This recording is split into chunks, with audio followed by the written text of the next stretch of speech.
1920 dagi houna Manipur da Illigal Immigrants changlakkhiba amadi Refugee sing lakkhibani akuppa documents sing yaoba the Implosion haina mingthonba lairik ama Indigenous Peoples Forum Manipur na ngasi Imphal gi Major Khol da laiba Manipur Press Club ki loktak hall da phongkhre lairik phongbagi thoram aduda film Roshan Singh social activist Asang Kasar President IPFM Imphal Naga Forum gi co-convener Athon Gangmai Manipur Naga Youth Organization ki President Thotrengam Kaitang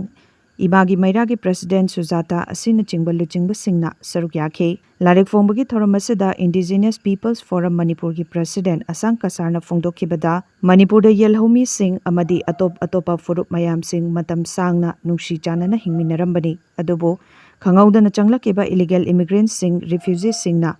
lamdam asida lairaklabasu masak khangdoktabana aikoi maselgi marakta awaba kaya piri magna makhatana asigumba mayam asidagi Indigenous Peoples Forum Manipurna the Implosion haina mingthonba lairik asi phongbani lairik asigi mamangda silent invasion haina mingthonba leiminariba furup singa karamba mari leinei haiba takpa lairik ama phongkhe The Implosion haina mingthonba lairik asida 1920 dagi horaga